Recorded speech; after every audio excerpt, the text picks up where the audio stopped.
Hello viewers, কেমন আছেন সবাই? বাংলাদেশের 64 জেলা এই প্লেলিস্টের আরও একটি নতুন ভিডিওতে আপনাকে স্বাগত জানাই। আর আজকের এই ভিডিওতে আমরা জানব রংপুর জেলা সম্পর্কে। রংপুর জেলার জানা অজানা সকল তথ্য থাকবে আজকের এই ভিডিওতে।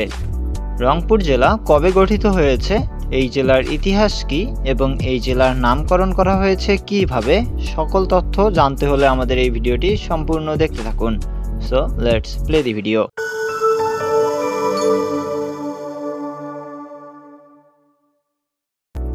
রংপুর বাংলাদেশের উত্তরাঞ্চলে অবস্থিত একটি জেলা।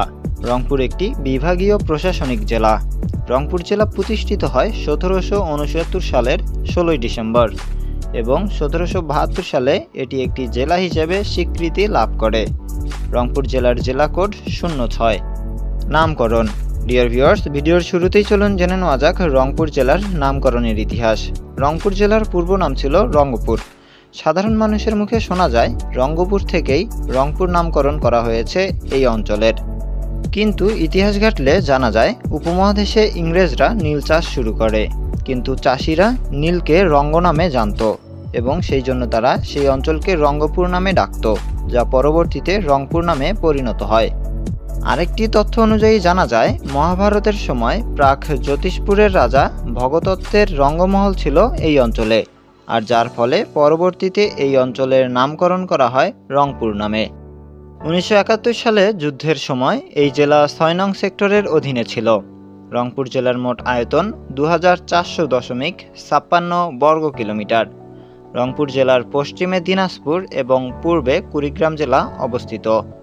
2023 সালের আদমশুমারি অনুযায়ী রংপুর জেলার মোট জনসংখ্যা হচ্ছে 31,69,615 জন।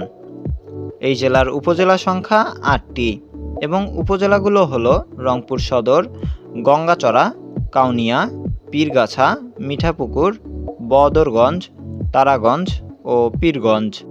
রংপুর জেলার পুলিশ থানা সংখ্যা 8টি এবং জাতীয় সংসদে এর আসন রয়েছে 6টি। রংপুর জেলা তিস্তা নদীর তীরে অবস্থিত। ডিয়ার ভিউয়ার্স, রংপুর জেলায় বেশ কিছু ঐতিহাসিক ও দর্শনীয় স্থান রয়েছে, যেগুলোর জন্য রংপুর জেলা বিশেষভাবে বিখ্যাত। আর সেই জায়গাগুলো হলো লালদিঘি 9 গম্বুজ মসজিদ, রংপুর চিড়িয়াখানা, পায়রাবন জমিদার বাড়ি, তাজহাট জমিদার বাড়ি, বেগম রোকেয়া সিটি কেন্দ্র, কারমাইকেল কলেজ, বেগম রোকেয়া বিশ্ববিদ্যালয়, প্রয়াস সেনা বিনোদন পার্ক, ভিন্ন জগৎ। ডিয়ার ভিউয়ার্স, আপনি কি কখনো এই জায়গাগুলোতে ঘুরতে গিয়েছিলেন কিনা, কিংবা রংপুর জেলা আপনার কাছে কেমন লাগে আমাদেরকে জানিয়ে দিতে পারেন কমেন্টের মাধ্যমে।